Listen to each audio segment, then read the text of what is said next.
Hello and welcome to Kain & Company. I'm David Kain, and today I'm lucky to be joined in studio by David Metter, the president of AutoHook, which is a division of Urban Science.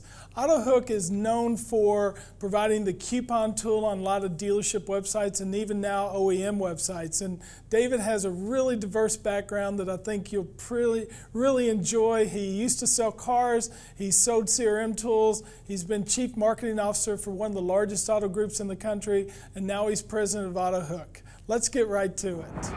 David, it's wonderful to have you here in studio with me. I rarely get to have someone in the studio. I normally am doing a lot of Skype interviews, so thanks for driving over from your home and I guess your office here in town. I know as part of Urban Science, you are officed in Detroit, in fact, what was formerly known as the Renaissance Center, now the GM building. What's it like when you go up there and you're in Motor City, the mecca of the automotive world? It's fantastic. If you would have asked me, 20 years ago what my career would have looked like, I would have never pictured having an office, next to General Motors, for sure. And our office is up there. We actually have 6 floors, and 2 of them are dedicated to our business with GM. Wow, that's amazing. Well, what I'd like to do is we've got a broad range, or actually a good opportunity to cover a broad range of topics. You and I, fortunately, have known each other for a long time. When you were with Mile One as the Chief Marketing Officer, you actually had me come in and work with your team and go over internet sales processes, and that's probably been 8 or so years ago. And we both looked a little younger. I still had white hair and you didn't have any. But what I'm curious about is just your perspective of that environment at the early onset of digital and what dealers are challenged with today, because what we hear, and I know you hear it all the time, is is the internet just normal? Is it the everyday customer, and do we still need to have a separate operation for it? And when I spend my money, what do I need to spend it on? Because what works, and we'll eventually talk more about attribution and stuff, but just give me a yesterday perspective versus a today perspective. Well, I'll tell you the biggest difference is, as someone who really likes to go and just try things in the industry, it was a lot less expensive back in 2004 and 2005 to test digital, because we were really the only people in that space. We were doing paid search and doing display advertising and retargeting before some of the OEMs were doing it. Wow. And so, we were buying AdWords. You can slip up an AdWords buy when you're only spending 4 and 5 and 10 cents per keyword. Yeah. Those same keywords today are in the range of $15 and $20 and $25. So there's a lot more to lose when you're doing testing. Yeah, absolutely. So you, given your background, actually you used to sell CRMs, and you sold your team on the right processes in the dealerships. Has that part of the business changed? I know the online consumer has changed, but are you seeing dealerships adapt their processes and modernize their sales teams? I certainly have seen a difference since the infancy of CRM. There's definitely been that evolution where the sales team is more accepting. I think that's just it evolves over having different generations come into the business, where we were really just trying to get them to enter basic information. Now I'm seeing great data that's being provided every single day. It's just part of the sales process. Well, you speak of great data. I remember years ago you used to tell me, man, we can really find out what's going on with the customer. We can blend in RL poke data. And yet at the same time, salespeople just work the lead. Yeah. So you'd have that little memo or note in the CRM, but that was just glossed over in favor of, are they going to answer the phone? Are they going to respond to my email? What have you seen with the microdata that is provided in CRMs, particularly nowadays, to where you can identify? I know some of the OEMs are blending, like Ford Direct, for example, is working with Elite CRM, hopefully more down the line, to where they'll bring in more data about the prospect. What's your take on that, being that you were one of the pioneers in the industry for that? You know, I'd like to say that it is changing the way that salespeople are communicating with their customers, interacting with their customers, and then gathering more data on their customers. The reality is that there's always a certain percentage of salespeople who are going to do it because they're professional salespeople. Yeah. There's this other percentage that is not going to really change their behavior, and so you have to figure out ways to automate some of these pieces, because this is what I do know. I do know that professional salespeople may lack skills in follow-up and may lack skills in being able to enter that information. But what they're really, really good at is interacting with a customer and selling them on the concept of what they sell, whether it's the car or the dealership, that atmosphere that is involved in that selling process. But where they struggle, and you know this, is in that follow-up piece and that communication piece. And so that's where we have to figure out how do we take what they do really well and figure out how to change behavior of consumers and automate some of that so that we can get more customers to buy from them. Yeah, that makes total sense. So speaking of customers to buy, first off, we've got to get them to present themselves to us. And kind of the flavor in the industry is e-leads are dead, which absolutely drives me crazy, because we have the the exposure to some of the OEMs, and we don't see that. I know during the GM Compass Tour, actually, I've seen an escalation of leads. What's going on with dealer websites? I see a lot of them, the dealers are saying, we've just kind of abandoned our website. We're hoping for mobile. We get phone calls. But I know AutoHook, you all up conversion rates on websites, and through the most simplistic of lures, which is something attractive to the consumer. Yep. I agree with you. I don't necessarily see conversion dropping dramatically. I see, in some cases, conversion going up. And as we drive more consumers to the web, whether it's mobile or traditional screen, honestly, in my book, it really doesn't matter. Because I think that those consumers are spending more time and they want at some point to communicate with the dealer. And so as we look at numbers, and I have this great opportunity as being a part of Urban Science now to see this collection of data where we see visitors, we see conversion rates, we see overall close rates, we see showroom visit rates, and then we can see that incremental piece across those. The thing that I am encouraged by, if the dealers focus on it, if they do the right things within their site, my guess is that they're going to see an increase, even going into 2017. Again, whether it's mobile platform or traditional, doesn't matter. That increase of that interaction, which will drive market share for them. Yeah, and I guess probably the lead to show tool, and certainly I don't want to turn this into commercial, although you probably wouldn't mind that so bad. A little bit. One thing that I was noticing, you were going over some data with me the other day, is the difference between a $25 inducement and a $50 inducement. When I say inducement, the coupon that they can qualify for if they show up.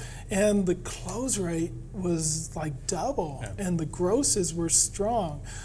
Could you expand on that just a little bit? Yeah, so we 4 or 5 years ago when I first started the company, we would get the comment of these customers would just come in anyways. Sure. So they're just going to submit a lead, or they're just going to walk in the door. And so for some reason, my company's always been held to this higher bar. So we're okay with that because we have this data to support it. Yeah. And so we've watched, and this is why we partner with a number of the website companies, because they've shown us that we actually increase that conversion.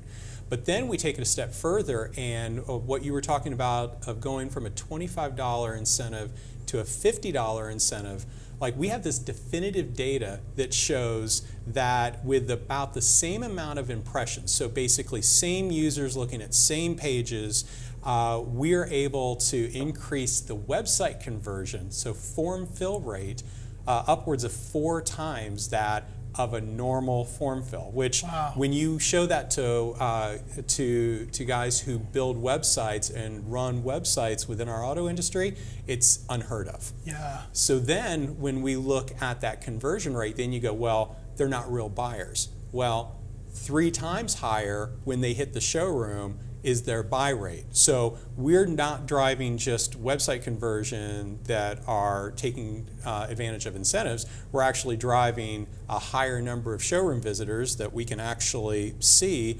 And more importantly, because we have all of the sales data, we can bounce that up and we see a 3 times higher sales rate. Wow. And they're buying from the dealer that we drive them into instead of another dealer that's not doing the program. So that's where we really start seeing some cool numbers. Well, and it's a conquest prevention tool, right? And certainly the least utilized part of it is perhaps the hidden key, which is that ongoing follow-up. And I know that OEMs have leveraged you all.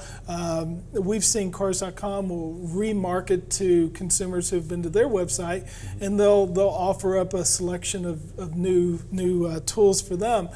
Tell me a little bit about why you don't see dealers adopting that ongoing follow-up and that reintroduction of the incentive to come to the dealership with the coupon. Well, I think just in general, putting incentives aside, I think what happens is that they're getting new leads every day. Yeah. New leads every day.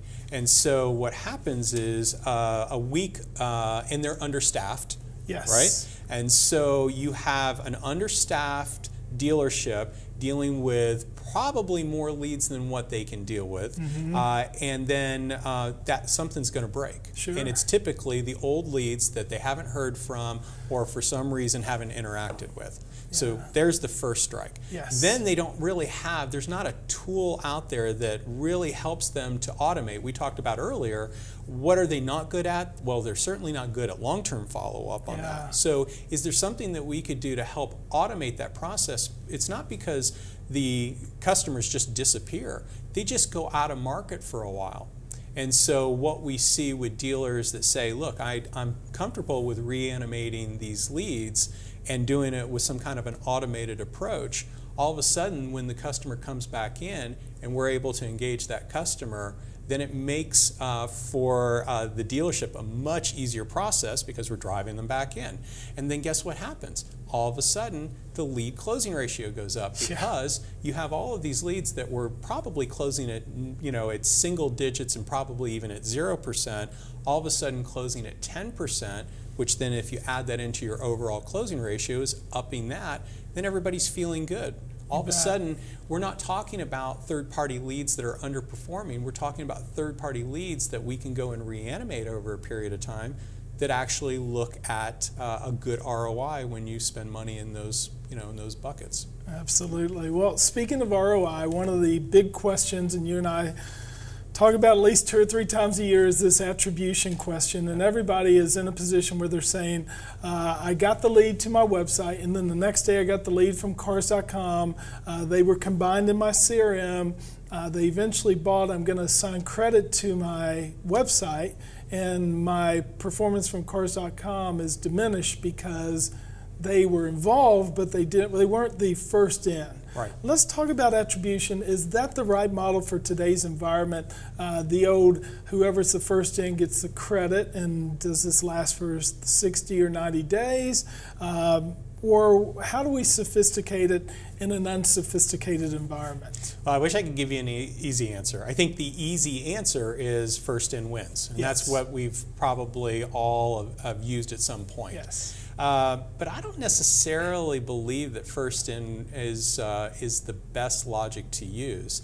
I look at what lead providers give me the highest amount of incremental leads. And so what I mean by that is you may have a third-party provider that is providing you a number of leads. And you may see that there is, they may not win in the first in wins selection. Let's use Cars.com as that. And let's say that 50% of their leads are really not the first in. However, 70% of their overall lead volume that they're driving to my dealership are exclusive to their channel, which means I'm not getting those leads through TrueCar, I'm not getting those leads through my website or through any other OEM program. All of a sudden, I've got to look at that as going, I may even have a lower closing ratio on those leads, but incrementally, they're driving a great number of customers into me. On the flip side, you may have a lead provider that is only driving 10 or 20% exclusivity. Sure. So let's say, and I'm not picking on TrueCar, but if TrueCar leads are only 10% incremental to me, but they're taking control or taking responsibility for a number of sales, I've got to look at that and go, is that really worth my time, effort, and money in my budget, even if, and maybe they even have a close rate that's not, in my top 10, then that's how I make that decision. I may not say, just because it's first in, they win. I may say incremental, close rate, and that first in are the elements that I look at. Wow. You've just really clouded the issue. I know. So, thank you for that clarity. Sure. I think we'll probably have to just keep working on that, because the fact is, it is really, really tough to assign attribution. And I think the industry owes you some gratitude for trying to solve that and work on that. I can imagine the data scientists at Urban Science are a little wore out with you saying, hey, I've got one more question. Can I take a look at some other data? It's got to be fun to be able to do that. I will tell you, actually, it's on the flip side. I think they love it because they have somebody who's saying, what could I do with this? And cool. So each week, it seems like I find this new set of data that I can add to our collection of attribution. Speaking of collection, so you've got an interesting watch, and I always notice that you dress real well. Could you show our audience your watch? It's being from Kentucky, I'm really attuned to the bourbon industry, and you were telling me earlier that that one's actually dressed out with bourbon barrels and designed specifically around that industry. That's true. Actually, the funny story of this is I wore this specifically for you because Cool. It came from Kentucky bourbon barrels. But how I found out about it was because when I was on Facebook, their targeted ads, because I like watches, Sure. specifically brought up the collection of watches from the Kentucky bourbon barrel. So, we know that Facebook advertising definitely works. It certainly does. I clicked through, and then it attributed the sale back to Facebook. Well, and I liked how you definitely said they know I like watches instead of you like to drink or you like bourbon. So you want to make sure that was said. And I agree with you. Good idea. But thank you very much. This has been fun as I expected, and look forward to having you back on many more times. Thank you, sir. Well, as you can see, David and I have known each other for a long time. It's always fun to have him on the show with me. Thank you very much for joining us today, and I look forward to seeing you next time here on Kain Company.